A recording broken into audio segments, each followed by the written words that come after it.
Hi friends, welcome to part number 6.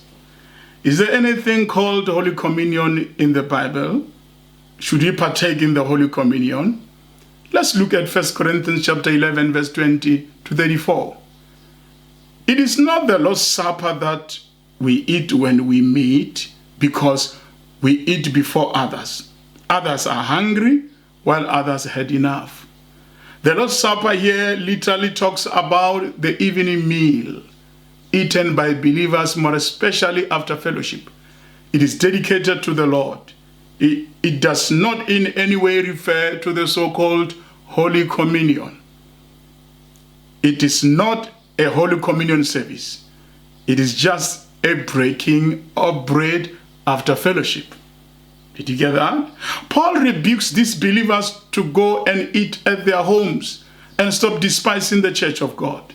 I mean, we all know how painful it is to not get food while others are full and have extra for their homes.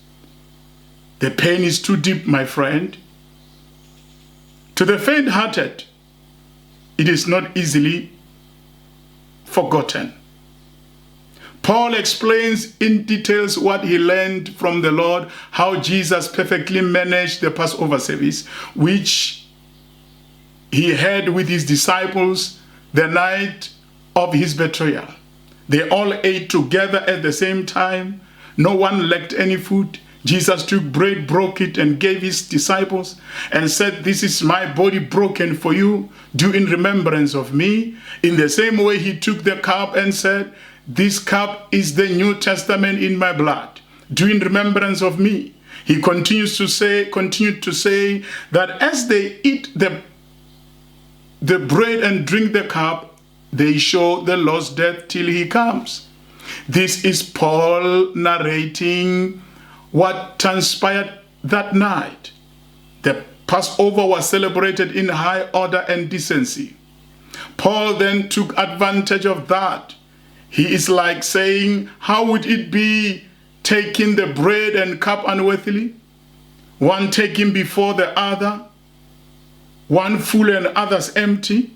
That would render yourself guilty of both the body and the blood of the Lord, which means we would have to examine ourselves whether we would be worthy to partake.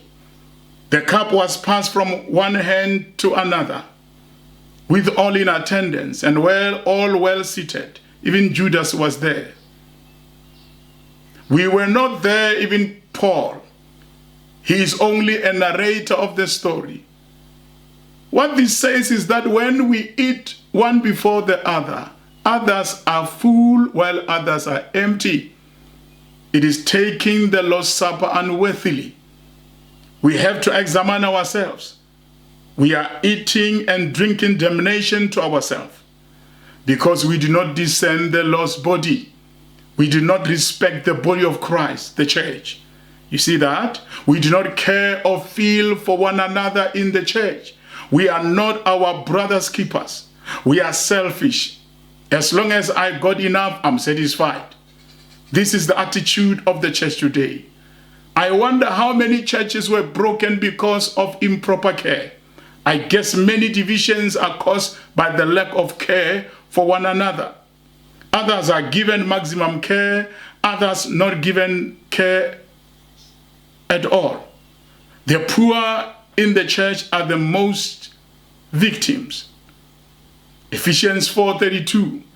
And be ye kind one to another, tender-hearted, forgiving one another, even as God for Christ's sake has forgiven you. Romans 12:10.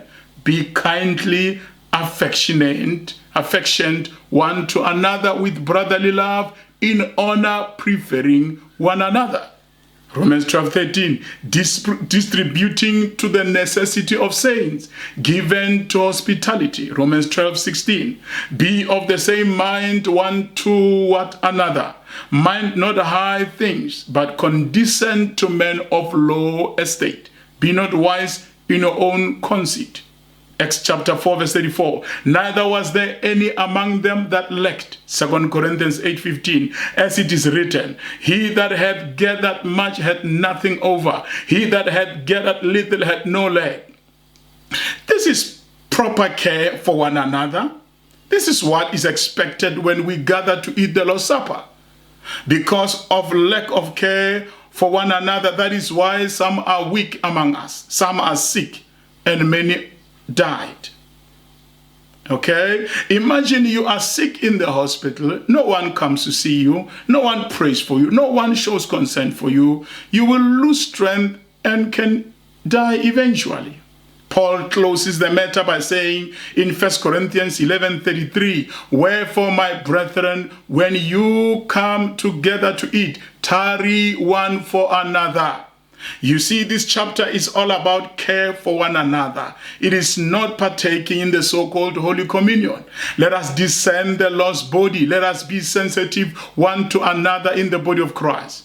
Do you remember Acts chapter 6? There arose murmuring of the Greeks against the Hebrews because their widows were neglected in daily ministration. This had a potential to cause serious damage and strife in the local church. The apostle had to come in very fast to solve the problem. Jesus demonstrated care by washing the feet of his disciples. By this, he was not introducing a feet washing service, but advocating for care for one another. If you can't wait for others, go home and avoid gathering for damnation. Thanks. See you in part 7, Sabbath. Please subscribe, follow us, share and befriend us for more. Lots of love. Shalom.